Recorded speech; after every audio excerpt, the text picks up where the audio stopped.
Alright, hello guys. Hello sa lahat ng mga Pinoy network marketers. This is your coach again, Coach Junel. And also shout out dyan sa network marketing empire ko, Digital Tycoons Worldwide, na ginagawa yung negosyo na network marketing through online. So again, this is your coach again, Coach Junel. So another video na naman yung pag-uusapan natin, and for sure, makakakuha kayo ng malaki or pure value coming from this video, kasi nga yung pag-uusapan natin right now is yung importance of having a routine, lalo na kung nagsisimula ka sa network marketing business. Ayan, kasi nga for me guys, no, bakit napaka-importante or bakit you need to have, you understand the importance, no, of having routine or having a routine. Kasi nga syempre, no,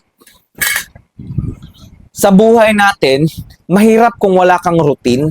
Mahirap kung wala kang plano, lalo na kung nagsisimula ka. Siguro sa mga top earners dyan, yung mga kumikita ng malaki, matagal na sa negosyo, kagaya ko, usually wala na akong routine.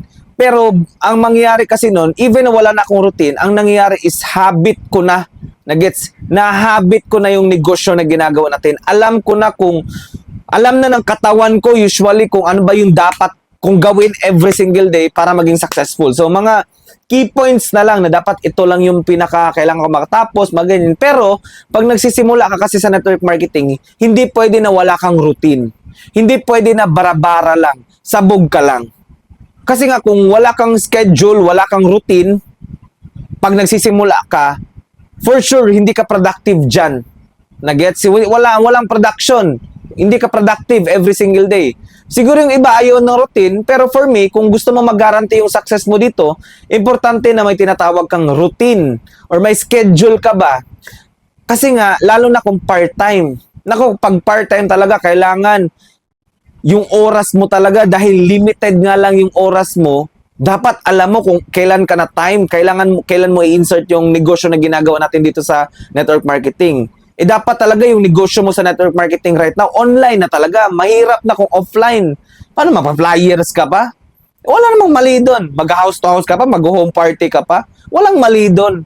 Inconvenient nga lang siya, lalo na pag part-time. Kaya nga, ang sa akin, ginagawa ko sa team ko, online na talaga lahat ng ginagawa namin. Kasi nga, nakadesign siya, lalo na pag part-time. Pag full-time, siguro pwede ka pang mag-offline, pero pag part-time, nako, inconvenient masyado pag offline, alright? Anyways, yun na nga. Pag part-timer ka kasi, importante may schedule ka. Alam mo anong oras ka, naka-schedule na yan. Sa weekends and weekdays mo, ito yung schedule mo. Sa weekends mo, ito yung schedule mo. Kailan yung gising mo, kung part-time kailan yung oras ng, for example, part-time. Dapat alam mo kung kailan yung gising mo, alam mo kung kailan yung alis mo sa work, kain mo, tapos ano yung time na mag-work ka, in between ba, siguro mga 9 a.m. to 12, meron ka bang bakante dyan para mag-online gawin yung negosyo? Sa lunch break mo ba, dati ba nagko-consume ka ng 1 hour na lunch break? Pwede ba na mga 30 minutes lunch break mo, 30 minutes din sa business? Sa 1 to 5 ba na trabaho mo, sagad ba yung work mo, o baka may pwede kang i-insert sa business dyan?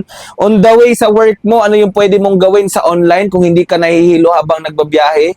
Pag uwi mo sa 8 to 10 or 8 to 11 mo, kung 11 ka natutulog, ano yung pwede mong gawin sa business para ma-maximize?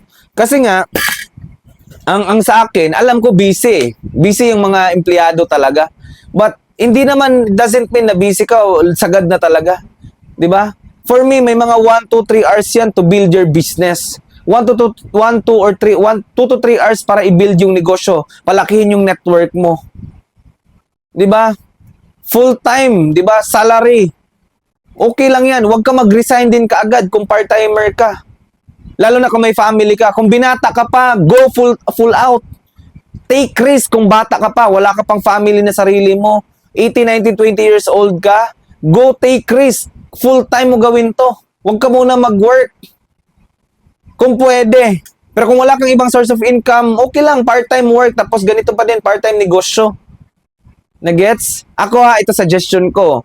Pag bata ka pa, wala ka pang responsibility na mabibigat, kaya mo pang kumain ng 2 to 3 times, 1 to 2 times a day lang, go for it. Go full out. Take risk, make mistakes. Fail forward pag bata pa. Pag may pamilya na, gawin mo to part-time. Part-time pero full-time by heart. Na pag meron free time, kaya importante yung schedule. Lalo na pag full-time, importante lalo yung schedule.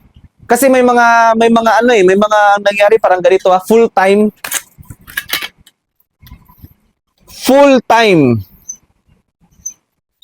versus full time. Iba yung full at yung full.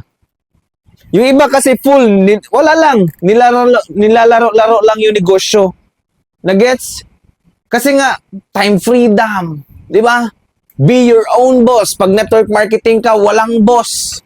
Mali. Yung boss mo dito sa negosyo natin, yung schedule mo. Nagets? Pag full-time ka, wala kang mararating. Pero pag full-time ka, sagad talaga, yan, meron kang mararating dyan. Are you getting my point? So, ang punto ko lang, don't waste your time. Yun lang sa akin. Wag ka maging full. Dapat ito full-time talaga. Pag full-time, dapat may schedule ka. Ang mahirap kasi minsan nakakatuwa, minsan mas malaki pa yung kinikita ng part-time kaysa sa full-time kasi nga ang part-time alam nila limited lang yung time nila kaya pag may free time sila hinahataw yung negosyo. Ang full-time, ang mahirap pag full-time sa sobrang dami mong oras, minsan 2 hours ka lang pala yung quality ng hataw mo. Kaya importante gawa ka ng routine. Paano gumawa ng routine? Simple lang. Check mo yung buong araw mo, lista mo ano ba yung nangyari sa araw mo. Tapos i-check mo, ay dapat pala dito, kunan ko ng time, mas marami akong dito na time na nagsiset ako ng appointment, nag-iimbita ako, naghahanap ako ng prospect, nagsiset ako ng appointments, nagpo-posting ako sa Facebook, sa TikTok, sa Instagram, nagre-reply ako sa mga inquiries ko, 'di ba? Mga ganyan, nagbe-make ako ng mga marketing videos para makapag-attract ng mga clients at prospects. Dapat may nakaschedule yan, weekends and weekdays. Sa Monday ito, pag full-time. Sagad talaga para mas mabilis kang magka-results. Kaya mas sa mga full-time, mas maganda naka-hub kayo. Or sa mga nag-full-time dyan, huwag kayo magstay sa bahay. Out kayo sa comfort zone. Magsarili ka. Bumukod ka. Huwag kang full-time ka, nasa bahay ka. Mahirap dyan, comfort zone. Umalis ka sa comfort zone mo. Be comfortable being uncomfortable. Pag nasa bahay ka kasi wala kang binabayarang renta, tubig, kuryente, pagkain. Walang pressure. Diba? Kaya nga pag nasa full-time ka, nasa bahay ka, tapos binata ka, wala kang responsibility, umalis ka sa comfort zone mo. Dumikit ka sa mga mentors mo kung saan sila. Diba? Connect with your coach and mentor. And paturo ka paano gumawa ng routine. Kasi mahirap pag walang routine. Sa team ko, alam na ng team ko kung kailan ka magpo-post ng TikTok, anong oras ka magpo-post ng TikTok, ilang beses ka magpo-post ng TikTok, Facebook Reels, Instagram ba yan? Mga ganyan. Nagpe-Facebook group page. Step by step, alam talaga, may routine. 'Di ba? Kasi pag gumagawa ka ng routine, tapos sinusunod mo yung routine mo, nagkaka-create ng habit. Na kahit na wala ka ng routine, yung habit na mismo yung second nature na siya, part of you na yung routine na yon. Kaya kung wala ka pang habits of success, make a routine. Ang boss mo, di ba walang boss ito? Merong boss dito. Yung boss mo is your schedule.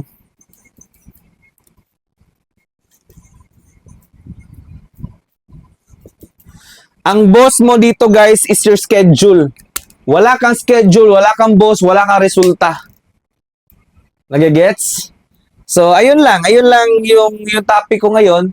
Dapat kung network marketer ka, full-time o part-time, make it sure na meron kang routine. Kung wala ka pang routine, magpaturo ka sa mentor mo. Kung alam mo na paano gumawa ng routine, gawin mo ng mag-isa, ipa-check mo na lang sa mentor mo. Kung hindi mo kaya sundin yung routine, have a parang accountability partner, your mentor, yung pwede mong maging accountability partner na mag-monitor sa'yo, coach, pwede mo ba akong i-monitor from time to, kasi hindi ko pa, minsan kasi nadi-disalign ako mga ganyan. So, ganun yung accountability partner yung tawag doon. At least maging accountable ka lang sa mga schedules mo. Alright? So, with that, hopefully, for sure, may value kayo. Comment naman kayo kung ano yung mga natutunan nyo sa video na to. Again, walang edits to masyado na video. Pure raw video and pure value yung gusto ko. Ang gusto ko, may makapagbigay sa inyo ng legit advice galing sa active na network marketer na ginagawa yung business online. Yun yung ikaw. Kung ikaw yun, mag-subscribe ka sa mga YouTube video ko, sa Facebook ko. Same lang yan lahat. Junel Ferraren Canon. Naka-verified ako sa Facebook. Tapos sa YouTube din. Sa TikTok din. May mga following din ako doon. Pero sa YouTube, more on deep talaga na training about network marketing. Again, I'm not the richest sa network marketing business. Pero I have experience at kumikita ako ng 6 digits a month and I want to share to you yung journey ko papuntang 7 digits every month. So with that, this is your coach again, Coach Junel. Magkita tayo sa next video.